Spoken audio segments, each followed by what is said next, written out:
సిద్దిపేట జిల్లా గజ్వేల్ మండల్ గజ్వేల్ మున్సిపాలిటీ పరిధి క్యాసారం శివారులో గల శ్రీ అయ్యప్పస్వామి గోశాలలో ఈరోజు హోమం మరియు గోశాంతి పూజ అంగరంగ వైభవంగా నిర్వహించారు. అయ్యప్పస్వాములు, గురుస్వాములు ఆటపాటలతో ఘనంగా ఆహ్లాద నృత్యాలు చేశారు.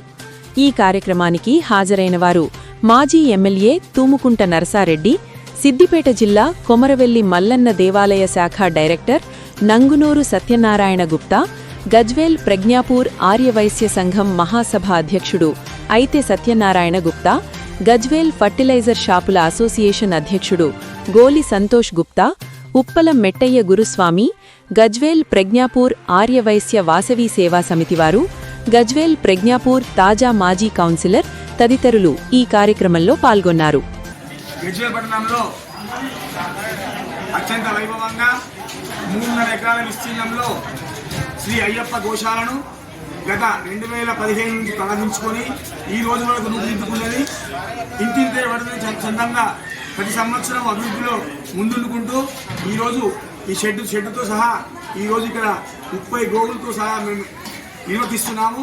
మరి గజ్వేల్ పట్టణానికి తలమానికైనటువంటి ఈ గోశాలను అందరి సహాయ సహకారాలతో, చిట్టి మెంబర్లతో, మరి పురప్రముఖులతో, పెద్దలతో అందరి సహాయ సహకారాలతో ఈరోజు ఈ గోశాలను ఇంత గొప్పగా నిర్వర్తించుకోవాలని చెప్పుకోవాలని గర్విస్తున్నాము. మరి అదేవిధంగా సర్వదేవత స్వరూపమైనటువంటి గోమాతను సేవించుకోవడము మన హైందవ ధర్మంలో ముఖ్య పాత్ర పోషించేది గోమాత. మరి ఈ గోమాతను సేవించుకోవడము మనకు ఏ దోషాలన్నా తొలగిపోతాయి. మరి ముఖ్యంగా ఈరోజు అమావాస్యను పురస్కరించుకొని ఇక్కడ గోశాంతి హోమము అంటే చరాచర సృష్టిలో ఉన్నటువంటి అన్ని జీవరాశులు, ఎన్నో జీవరాశులు ఉంటున్నాయి మన భూమి మీద. ఆ జీవరాశులన్నిటికీ శాంతి చేయాలంటే మనము చేసేటువంటి కొన్ని చిన్న చిన్న తప్పిదాలు, పోతూ ఒక కుక్కను కానీ దండం కానీ కొనడం కానీ, లేదా ఒక ఆవును సమయానికి వ్యాసం వేయకపోవడం కానీ, ఇలాంటి చిన్న చిన్న తప్పిదాలు జరుగుతాయి.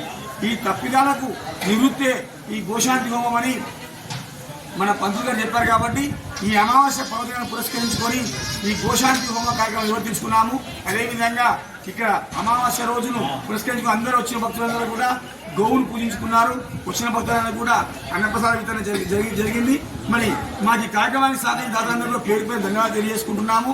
అదేవిధంగా ప్రతి అమావాస్య రోజు కూడా గోపూజ కార్యక్రమం నిర్వర్తించాలని మా గోశాల నుంచి నిర్ణయించినాము.